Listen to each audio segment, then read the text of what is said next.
மக்களே முதல்ல இந்த அதிர்ச்சியான மொபைல்ல எடுத்த பதிவை பாருங்களேன். இந்த இடத்துல 2 பெண்கள் நிக்கிறாங்க இல்லையா? அது வந்து ஒரு தாயும் மகளும் தான். அவங்க ஒரு ப்ளூ கலர் சூட்கேஸ் வச்சிருக்காங்க பாருங்களேன். எதுக்காக மக்கள் எல்லாம் சுத்தி நிக்கிறாங்க அப்படின்னா, அவங்க எல்லாம் கேள்வி கேட்டுட்டு இருக்காங்க அந்த 2 பெண்கள்ட்ட. "ஏம்மா என்னம்மா இருக்கு சூட்கேஸ்ல?" அப்படின்னு கேட்டுட்டு இருக்கப்ப, அவங்க ஒரு மாரி பதில்கள் எல்லாமே மாறி மாறி பேசிட்டு இருக்காங்க. அப்படியே அந்த 2வது சிசிடிவி காட்சிய பாருங்களேன். இதே 2 பெண்கள் ஒரு ஒரு தள்ளுவண்டியில அந்த சூட்கேஸ வச்சு எடுத்துட்டு வராங்க இல்லையா? இப்ப மக்களுக்கு இருக்க எல்லா ஒரே கேள்வி என்ன அப்படின்னா, இந்த சூட் கேஸ்ல என்ன இருக்கு, இவங்க 2 பேர் யாரு அப்படின்றது தானே. அப்படியே அந்த 3வது காட்சியை பாருங்களேன். இந்த இடத்துல ஏதோ ஒருத்தர் ஏதோ ஒரு வேலை பார்த்துட்டு இருக்கதா நீங்க பார்த்துட்டு இருப்பீங்க. அப்படியே அந்த ரோடு நீங்க நல்லா உற்று கவனிங்களேன். அதுல ஒரு கார் போகுது இல்லையா, அது ஒரு கேப். அந்த டாக்ஸிக்குள்ளேயுமே இதே 2 பெண்கள் அந்த ஒரு சூட்கேஸ் ப்ளூ கலர் சூட்கேஸோட இருக்காங்க. அதாவது இன்னைக்கு பார்க்க போற கிரைம் கதை நம்ம இந்தியாவே ஒரு உலுக்கிருச்சு அப்படின்னு சொல்லலாம். உண்மையிலே சொல்றேங்க, ஒரு ஹாலிவுட் ரேஞ்சுக்கு பயங்கரமா இருக்கும். அதனால முழு கதையை தெரிஞ்சுக்க இந்த வீடியோ பதிவை முழுசா பார்த்துருங்க. நீங்க நம்மளோட சேனலுக்கு புதுசா இருந்தீங்க அப்படின்ற பட்சத்தில் மறக்காம ஒரு லைக் பண்ணிட்டு சப்ஸ்கிரைப் பண்ணிக்கங்க. நம்ம நல்ல நல்ல கிரைம் ஸ்டோரிஸ் டெய்லியுமே அப்லோட் பண்ணிக்கிட்டு இருக்கோம். இப்போ நம்ம கதைக்குள்ள வரலாங்க. முதல்ல இந்த ஒரு போட்டோல இருக்க பெண்ணோட பேரு ஃபால்குனி. இவங்க ஒரு வீட்டோட மருமகள். இவங்களோட தாயாரோட பேரு ஆர்த்தி. அதையும் நீங்க நல்ல போட்டோல பாத்துக்கோங்க. ஏங்க இவங்களோட கல்யாண வாக்கு அந்த அளவு நல்லா இல்லைங்க. அதாவது ஃபால்குனி 2018 ஒருத்தரை கல்யாணம் பண்றாரு. அவர் என்ன வேலை பார்க்கறாரு அப்படின்னா, ஒரு சின்ன எலக்ட்ரானிக் குட்ஸ் கடையில் ஒரு சின்ன பிசினஸ் பண்ணிட்டு இருக்காரு. அந்த அளவு பெரிய வருமானம்லாம் இல்லைங்க. இவங்களோட கல்யாண வாழ்க்கை நான் முன்னாடி சொன்ன மாதிரி ரொம்ப நல்லா இல்லை. ஏன்னா கல்யாணம் ஆகி ஒரு 2 மாசத்திலே கணவனும் மனைவியும் பிரிஞ்சுட்டாங்க. என்னதான் கணவன் பிரிஞ்சுட்டு போனாலுமே மனைவி இவங்க மாமனார் வீட்டில் தான் வாழ்ந்துட்டு வந்துட்டு இருக்காங்க. கணவன் வெளியூரில் போயிட்டு அவரோட பிசினஸ் அந்த எலக்ட்ரானிக் குட்ஸ் பிசினஸ் பார்த்துக்கிட்டு இருக்காரு. இப்போ ஒரு பயங்கரமான ஒரு சம்பவத்தை பற்றி பேச போறேங்க.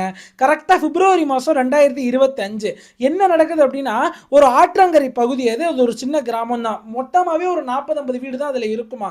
அந்த இடத்துல ஒரு நிலநடுக்கம் வருது. நிலநடுக்கம் ஒரு சிறிய அளவில் தான் இருக்கு. இருந்தாலுமே அந்த நிலநடுங்கின பயத்தில் மக்கள் எல்லாமே வீட்டை விட்டு வெளியே ஓடியாடுறாங்க. ஏன்னா நிலநடுக்கம்னால வீடு இடிஞ்சு விழுந்துரும் அப்படின்ற ஒரு பயத்தில் எல்லாரும் வந்துட்டாங்க. வந்தது மட்டும் இல்லாமல் அந்த ஊருக்குள்ளே ஒரு சின்ன கூட்டம் மாதிரி கூடிடுறாங்க. எல்லாருமே பேசிக்கிட்டு இருக்காங்க. அப்ப ஒருத்தர் சைக்கிளில் போனவர் தூரத்தில் 2 பெண்கள் ஒரு ப்ளூ கலர் சூட்கேஸ் வச்சு நிக்கிறத பாக்குறாரு. அந்த ஒரு காட்சியில நீங்க அதை பார்க்கலாம். பார்த்துட்டு அந்த பெண்கள்கிட்ட போய் பேச போறாரு. ஏன்னா அந்த ஊருக்குள்ள ஒரு 50 குடும்பம் தான் இருக்கு. இந்த 2 பெண்களோட முகத்தை அவர் பார்த்ததே இல்லை. சரி யார் என்னன்னு விசாரிப்போம் அப்படின்னு தான் கிட்ட போறாரு. அப்ப விசாரிக்கிறாரு. அம்மா யாருமா நீங்க, இங்க என்னமா பண்றீங்கன்னு கேட்கிறப்ப அவளுங்க 2 பேருமே பொய் சொல்லியிருக்காளுங்க. நாங்க இந்த கிராமத்தை சேர்ந்தவங்க தான், இங்க வந்தோம், அதான் நிலநடுக்கம் வந்த மாதிரி இருந்துச்சு, அதான் ஓரமா நின்றுகிட்டு இருக்கோம் அப்படின்ற மாதிரி சொல்லியிருக்காங்க. உடனே இவர் ஒரு எதிர்கேள்வி கேட்கிறாரு. ஏமா இந்த கிராமத்தில் தான் நான் கிட்டத்தட்ட 50 வருஷமா இருக்கேன், நீங்க யாருன்னே நான் இது வரையும் பார்த்ததே இல்லையே, இங்க ஒரு 50 குடும்பம் தான் இருக்கு, நீங்க எந்த குடும்பத்துக்கு வேணும், நீங்க யாரு கூட நீங்க சொந்தக்காரங்க அப்படின்ற மாதிரிலாம் கேட்கிறப்ப ஒரு மாதிரி பதில்கள் எதுவுமே தெளிவா வரல. அப்ப இவர் இன்னொரு விஷயத்தை ஒரு நோட் பண்றாருங்க. ஒரு கருப்பு கலர் கரை அந்த ஊதா கலர் சூட்கேஸ்ல இருந்திருக்கு. அந்த கரையை பார்த்தோன்னே இது என்னமா சூட்கேஸ் இவ்வளவு பெருசா புது சூட்கேஸ் மாதிரி இருக்கு, இதுல என்ன இவ்வளவு ஒரு கரையா இருக்கு, என்ன கரை இது அப்படின்னு கேட்டிருக்காங்க. அதுக்குமே பதில் ஒரு மாதிரி வரல. தாய்க்காரி ஒரு பதில சொல்றா, அம்மாவான ஆர்த்தி ஒரு பதில சொல்றா. இப்ப இவர் ஒரு சந்தேகப்பட ஆரம்பிச்சிட்டாரு. சரி எதுக்காக இந்த ஆற்றங்கரைக்கு வந்தீங்க நீங்க இன்னும் சொல்லவே இல்லையே அப்படின்னு கேட்கிறப்பதான் ஒரு மாதிரி முன்பின் மாறா பேசிக்கிட்டே இருக்கா. உடனே இவர் பேசிக்கிறதெல்லாம் பார்த்துட்டு இவரோட சொந்தக்காரங்க எல்லாமே அந்த நிலநடுக்கனால வீட்டு வெளியில வந்து நின்னாங்கல்ல, அவங்க எல்லாரும் பார்த்து என்னப்பா என்னப்பா பிரச்சனை அப்படின்னு எல்லாம் கூட ஆரம்பிச்சாங்க. கிட்டத்தட்ட ஒரு 20 பேர் 25 பேர் இந்த 2 பெண்களை சுற்றி கூடிட்டாங்க. உடனே கேள்வி மேல கேள்வி எழுப்பிக்கிட்டே இருக்காங்க. ஏன் ஒரு மாதிரி கருப்பு கருப்பு கரையா இருக்காங்க அப்படின்னு எல்லாருமே கேள்வி கேட்க ஆரம்பிச்சிட்டாங்க. அதுல இவளுக்கு 2 பேருமே பயப்பட ஆரம்பிக்கிறாளுங்க. அப்பதான் இந்த மருமகளான ஃபால்குனி விஷயத்தை சொல்றான். ஏங்க நான் உயிரினும் மேலா ஒரு நாய் வளர்த்தேன், ஒரு லேப்ரடார் வகையை சேர்ந்த நாயே, அது இன்னைக்கு காலையில தான் இறந்து போயிருச்சு.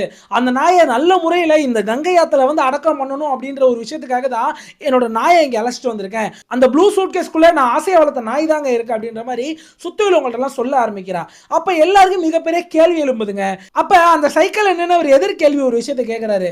ஏமா என்னமா இவ்வளவு பெரிய சூட்கேஸ்ல ஏமா நாயோட சடலத்தை எடுத்துட்டு வருவ, ஏதோ ஒரு நாயை வந்து அடக்கம் பண்றோம் அப்படின்னா ஒரு சாக்கலையோ இல்ல எதனோ துணி பையிலையோ கட்டி தூக்கி போட்டு வரலாம், நீ என்னமா வந்து இவ்வளவு பெரிய லக்ஸரியான சூட்கேஸ்ல எடுத்துட்டு வர அப்படின்னு கேட்கிறப்ப அதுக்கும் அந்த மருமகரி ஒரு பதில் சொல்றா. ஏங்க என்னோட நாயை நான் ரொம்ப பாசமா வளர்த்தேன், ஏதோ ஒரு தெருநாயை தூக்கி போடுற மாதிரிலாம் என்னோட நாயை ஒரு சாக்கில் கட்டி தூக்கி போட முடியாது, அதனாலதான் 2 நாள் முன்னாடியே இந்த சூட்கேஸை வாங்கினேன் அப்படின்ற மாதிரி சொல்றா. இப்ப சுத்தி இருக்கவங்க எல்லாருக்குமே ஒரு சந்தேகம் ஏற்படுதுங்க. என்னடா இதுக்கு முன்னாடி தான் காலையில தான் நாய் செத்துச்சுன்னு சொல்றா, இப்ப என்னடா 2 நாள் முன்னாடி சூட்கேஸ் வாங்கினேன்னு சொல்றாளேன்னு எல்லாம் கேள்வி கேட்க ஆரம்பிக்கிறாங்க. ஏமா என்னைக்கு தான் உன் நாய் செத்துச்சு, காலையில செத்துச்சா இல்ல 2 நாள் முன்னாடி செத்துச்சான்னு கேட்கிறப்ப ஒரு மாதிரி பதில் திக்கி திக்கி வந்திருக்கு. உடனே என்ன பண்றாங்க, சந்தேகப்பட்டு போலீஸ்க்கு கால் பண்றாங்க. போலீஸ் வந்தோனே தான் மிகப்பெரிய அதிர்ச்சியே இருந்துச்சு. போலீஸ் சம்பவ இடத்துக்கு வந்துட்டு இந்த 2 பெண்கள்கிட்ட கேள்வி கேட்கறாங்க, என்ன இருக்குன்னு சூட்கேஸை முதல்ல திறங்க அப்படின்ட்டு. உடனே சுத்தி உள்ள மக்கள் எல்லாமே அந்த பெண்களை தள்ள சொல்லிட்டு அந்த சூட்கேஸை திறக்கிறாங்க. இந்த காட்சியை நீங்க பார்க்கலாம், இதை நான் பிளர் பண்ணிருப்பேன். ஏங்க இப்போ அந்த இடத்துல எல்லாருமே வந்து அதிர்ந்து போயிட்டாங்க. ஒரு சிலரால அந்த சூட்கேஸ்குள்ள என்ன இருக்கு அப்படின்றத பார்க்கவே முடியலாம். அதுல என்ன தெரியுமா இருந்துச்சு? அந்த சூட்கேஸை நீங்க கற்பனை பண்ணிக்கங்க. அந்த ப்ளூ கலர் சூட்கேஸ் இருந்திருக்குங்க. அதுக்குள்ள ஒரு பெண்மணியோட சடலம் இருந்திருக்கு. அது மட்டும் இல்லாம அந்த சடலம் இருந்த பொசிஷனை கேட்டீங்கன்னா மிரண்டு போயிருவீங்க. அந்த சூட்கேஸை கற்பனை பண்ணிக்கங்க. அந்த சூட்கேஸ் மேல அந்த பெண்மணியோட தலை உடம்பு எல்லாமே அறுபடாம முழுசா இருக்குங்க. அந்த கைகள் எல்லாமே சைடுல இருக்கு.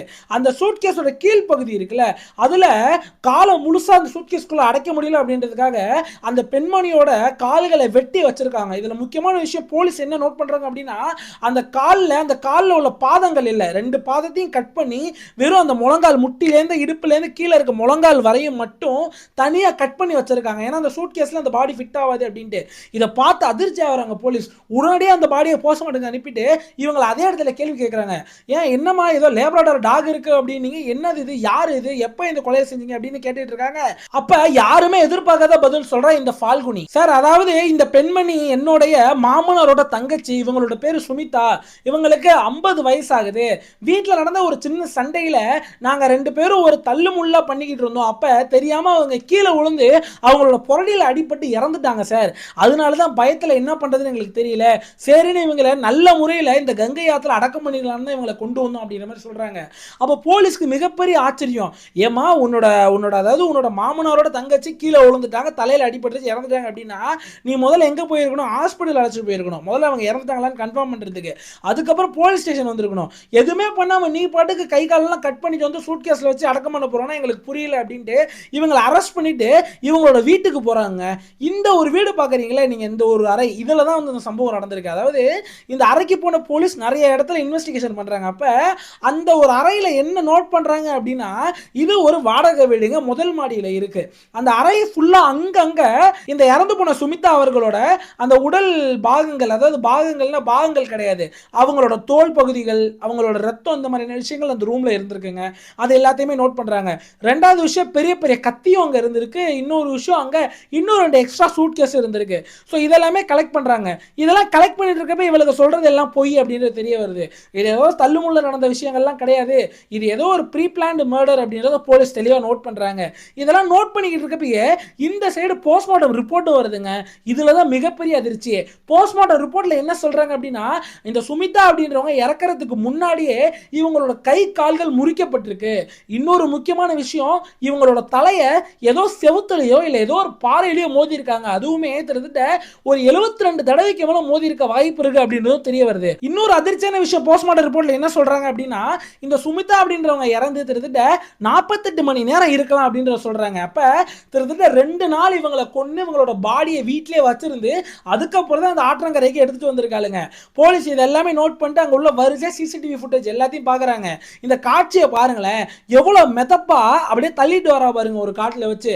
இந்த ஒரு காட்சி மட்டும் இல்லாம இந்த ஒரு காட்சியை பாருங்களேன், ஒரு காருக்குள்ள ஒரு கேப் 600 ரூபாய்க்கு கேப் புக் பண்ணி அந்த ஒரு பாடியை அந்த கேப் டிரைவருக்கே தெரியாம அதே கேப்ல வச்சு இந்த ஆற்றங்கரைக்கு எடுத்துட்டு வந்திருக்கா.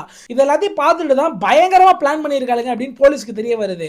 இவளுகளை இன்வெஸ்டிகேஷன் பண்ண ஒரு அறையில உட்கார வைக்கிறாங்க. அப்ப யாருமே எதிர்பார்க்காத, ஏன் இந்தியாவே எதிர்பார்க்காத ஒரு அதிர்ச்சியான ஆச்சரியமான விஷயத்தை சொல்ல ஆரம்பிக்கிறாளுங்க அவளுங்க.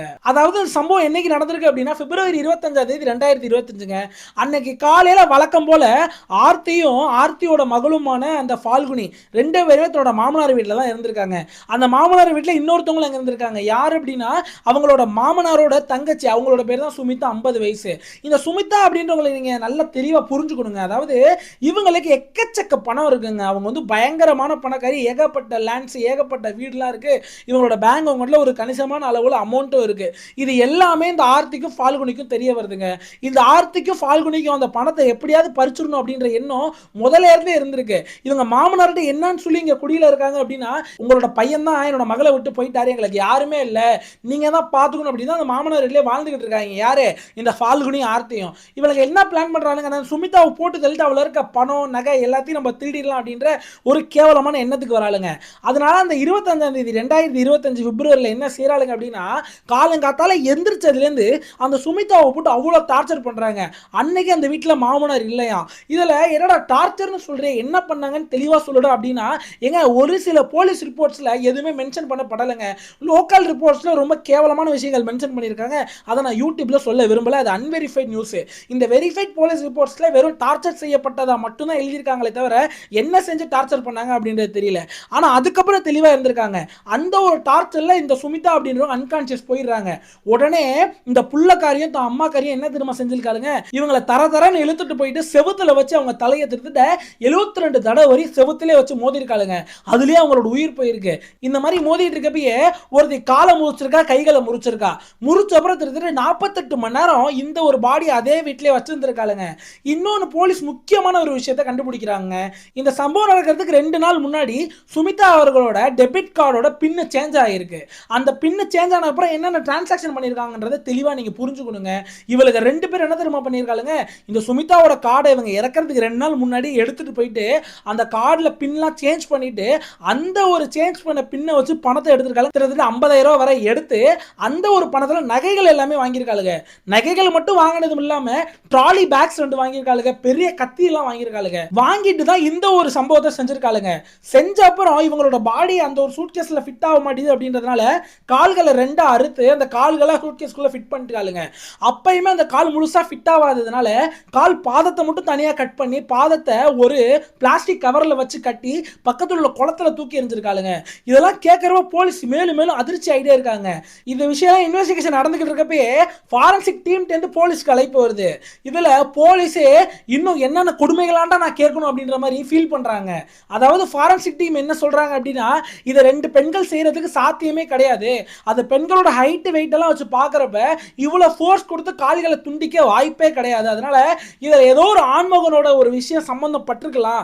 அதனால நீங்க தெளிவா இன்வெஸ்டிகேஷன் பண்ணுங்க.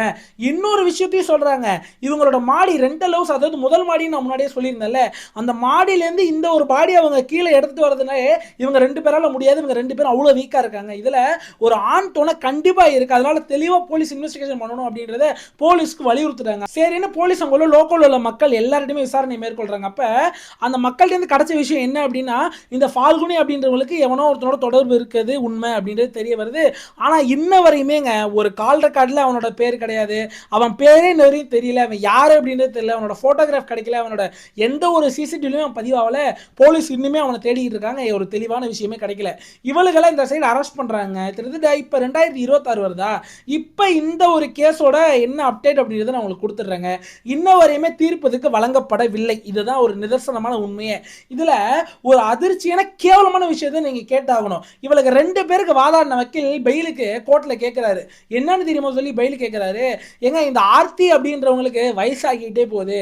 2வது விஷயம், அவங்களுக்கு அன்கண்ட்ரோல்டு டயபிட்டிஸ் இருக்கு. அவங்களோட பிபி எல்லாம் எகிரி போயிருக்கு.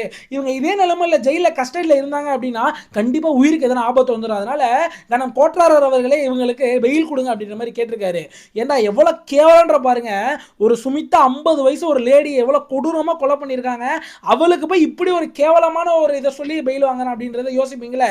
இதை விட கேவலத்தன்னு சொல்றேன் கேளுங்களேன். இன்னொரு விஷயமும் சொல்லியிருக்காரு அந்த லாயர். யாரு, இந்த ஆர்த்தியும் இந்த ஃபால்குனிக்காகவும் போராடின லாயர் என்ன தெரியுமா சொல்லியிருக்காரு, ஏங்க இவங்க 2 பேரும் அந்த சூட் கேஸ்ல இந்த சிசிடிவி காட்சிகள் எல்லாமே உண்மைதான். ஆனா ஜட்ஜ் அவர்களே நீங்க தெளிவான விஷயத்தை ஒன்று தெரிஞ்சுக்கணும். இவங்களுக்கு அந்த சூட் கேஸுக்கும் சம்பந்தமே கிடையாது. ஒரு சூட் கேஸை இவங்க குப்பையில பார்த்துருக்காங்க. அந்த சூட் கேஸ் பார்க்கறதுக்கு அழகா இருக்குது அப்படின்றதுனால இவங்க வீட்டுக்கு அதை எடுத்துட்டு போலான்னு அந்த சூட் கேஸை எடுத்துட்டு போயிருக்காங்க. நீங்க நல்லா ஒண்ணு தெரிஞ்சுக்கணும். போலீஸ் அந்த சூட் கேஸோட இவங்க 2 பேரையும் அரெஸ்ட் பண்ணப்ப இவங்க 2 பேரும் அந்த சூட் கேஸுக்கான கீ கிடையாது. சொந்த சூட் கேஸ் இருந்தா கண்டிப்பா கீ வச்சிருப்பாங்களே. அதிலே தெரிய வேணாமா இது இவங்களோட சூட் கேஸ் இல்லை அப்படின்றதுனால. அதனால இதை நீங்க தெளிவா புரிஞ்சுக்கணும் அப்படின்ற மாதிரி கோர்ட்ல பேசிட்டு இருக்காரு. ஆனா இது எதுவுமே செல்லுபடி ஆகலைங்க. இதெல்லாம் கேட்கறப்பே தெரியுது இதெல்லாம் கட்டுக்கதை அப்படின்ட்டு. இன்ன வரையுமே அந்த 3வது எவன் ஹெல்ப் பண்ண அப்படின்றத தேடிக்கிட்டு இருக்காங்க. அவன் இன்ன வரையுமே கிடைக்கவே இல்லைங்க. இன்னொரு முக்கியமான விஷயம், நம்மளோட சப்ஸ்கிரைபர் ஆகி உங்கள்கிட்ட நான் வந்து பேசணும்னு இருக்கேங்க. நீங்க நம்மளோட சேனல் கிட்டத்தட்ட ஓப்பன் பண்ணி ஒரு 2-3 மாசம் ஆகுது அப்படின்னு நினைக்கிறேன். நீங்க நல்ல வரவேற்பு கொடுக்குறீங்க. இவ்வளோ நேரம் இந்த வீடியோ பார்த்தீங்க அப்படின்னா, ப்ரோ நான் இவ்வளோ நேரம் உங்களோட வீடியோ நான் பார்த்தேன் அப்படின்னு மறக்காம கமெண்ட் பண்ணிட்டு போங்க. ஏன்னா எனக்கு தெரிய மாட்டேது எல்லாரும் நிறைய நேரம் பார்க்குறாங்களா, நம்ம பேச்சை பிடிச்சி பார்க்குறாங்களா, நம்ம தெளிவாக தான் இந்த நியூஸ் எல்லாம் வழங்குறோமா, தெளிவான வார்த்தைகள் பயன்படுத்துகிறோமா, கரெக்டாக பேசுகிறோம் அப்படின்றது எனக்கு தெரிய மாட்டேது. அதனால இவ்வளோ நேரம் பார்த்துருந்தீங்க அப்படின்னா கண்டிப்பாக வந்து உங்களோட ரிவ்யூ சொல்லிட்டு போங்க. ஒரு 2 செகண்ட் கூட ஆகாது. அதனால தயவு செஞ்சு சொல்லிட்டு போயிருங்க. இன்னொன்று, நம்ம சேனலில் ஒரு சின்ன பிரச்சனை ஆயிடுதுங்க. இப்போ 2 நாள் முன்னாடி நான் போட்ட வீடியோவில் விஜய் முதலமைச்சர் ஆயிட்டாரு அப்படின்னு அவருக்கு நான் வந்து ஒரு வாழ்த்துக்கள் சொல்லியிருந்தேன். திரு விஜய் அவர்களுக்கு முதலமைச்சர் ஆனதுக்கு என்னோட வாழ்த்துக்கள் அஜித் ஃபேனா அப்படின்ட்டு. அதுக்கு அவ்வளோ கோடி பேட் கமெண்ட்டுங்க. என்ன போட்டு திட்டாத வார்த்தைகள் கிடையாது. என் குடும்பத்தையே இழுத்து அவ்வளோ பேச்சு பேசிட்டு இருக்கீங்க. ஏங்க இந்த மாதிரி தேவையில்லாத விஷயத்தை கொண்டு வரீங்க அப்படின்னு எனக்கு தெரியவே இல்லைங்க. ஏதோ ஒருத்தர் புதுசா வந்திருக்காரு, மக்களுக்காக நல்லது பண்ணுவாரு அப்படின்னு நினைச்சு நான் ஒரு வாழ்த்துக்கள் சொன்னேன். ஒரு வாழ்த்துக்கள் சொல்றது ஒரு குத்தமாங்க? அதுக்காக இவ்வளவு திட்டுவீங்கன்னு எனக்கு சத்தியமா தெரியவே இல்லைங்க. இன்னொரு விஷயம், இப்ப இன்னைக்கு அதாவது இந்த வீடியோ நான் எடுத்துக்கிட்டு இருக்க அன்னைக்கு தான் இவர் பதவி ஏற்றிருக்காரு. முக்கியமான விஷயம், நிறைய கையெழுத்திட்டு இருக்காரு. உண்மையிலே அது எல்லாமே வரவேற்கக்கூடிய ஒரு விஷயமே. இப்ப எனக்கு என்ன தோணுது அப்படின்னா, ஒரு நல்லவரை பத்தி நம்ம பேசுறப்ப, அதாவது அவர் இன்னும் எதுவுமே செய்ய ஆரம்பிக்கல, அவர் நல்லது செய்வாருன்னு நம்பி பேசுறப்ப எவ்வளவு பிரச்சனை வருதுன்னா, அவர் செய்யற நல்லதெல்லாம் பேசினா எவ்வளவு பிரச்சனை வரும். அதெல்லாம் எனக்கு ஃபேஸ் பண்றதுக்கு ஜாலியா இருக்கும் அப்படின்னு நினைக்கிறேன். அதனால ஒரு பொலிட்டிக்கல் சேனல் ஒன்று ஆரம்பிக்கலாம் அப்படின்றதுல ஒரு ஒரு எண்ணம் வந்திருக்கு எனக்கு. அதாவது எப்படி இருக்கும் அப்படின்னா, மித்த சேனல்ஸ் மாதிரி ரொம்பலாம் ஓவராலாம் இருக்காதுங்க. எளிமையான விஷயத்தை எளிமையா மக்களுக்கு புரியுற மாதிரி, அவர் என்ன நல்லது செஞ்சிருக்காரு, அந்த நல்லதெல்லாம் எப்படி நீங்க பயன்படுத்திக்கணும், ஒரு திட்டம் கொண்டு வரணும்னா அந்த திட்டத்தை எப்படி நீங்க பயன்படுத்திக்கணும் அப்படின்ட்டு ரொம்ப எளிமையான வகையில் ரொம்ப நேரம் இழுத்து கதையெல்லாம் பேசிட்டு இருக்காம, என்னோட கருத்தெல்லாம் பேசிட்டு இருக்காம, மக்களுக்கு ஒரு நல்லது செய்யற வகையில் அவர் ஏதோ ஒரு நல்லது செய்யறாரு, அந்த நல்லதை மக்களுக்கு தெரியப்படுத்துறதுல ஒரு சின்ன ஒரு துரும்பா எடுத்துட்டு போகலாம் அப்படின்னு எனக்கு தோணுது. அதனால ஒரு பொலிட்டிக்கல் சேனல் ஆரம்பிக்கலாம் அப்படின்றது இருக்கேன். நீங்க இவ்வளவு நேரம் இந்த வீடியோ பதிவு பார்த்தீங்க அப்படின்னா, மறக்காம ப்ரோ நீங்க கிரைம் கதை வழங்குற விதம் நல்லா இருக்கு, கண்டிப்பா அதையும் பண்ணீங்க அப்படின்னு நிறைய மக்கள் பயன்பெறுவாங்க நீங்க நம்புனீங்க அப்படின்னா, மறக்காம கமெண்ட்ல பண்ணுங்க ப்ரோ, கண்டிப்பா பண்ணுங்க. எனக்கு எதனா ஒரு ஆதரவு தெரியுங்க. ஸோ அந்த ஆதரவெல்லாம் பார்த்துட்டு உண்மையிலே எனக்கு அந்த ஒரு தகுதி இருக்கா அப்படின்றத நான் புரிஞ்சுக்கிட்டு உங்களுக்காக பொலிட்டிக்கல் சேனல் நான் ஒன்று ஆரம்பிக்கிறேன். கண்டிப்பா காலேஜ் ஸ்டூடெண்ட்ஸ்க்கு முக்கியமா நான் இதை எடுத்துட்டு போகணும் அப்படின்றது நான் ரொம்ப குறியா இருக்கேங்க. எல்லாருக்கும் நல்லா இருங்க, நல்லது பண்ணுங்க, நல்லது நடக்கும். நன்றி, வணக்கம்.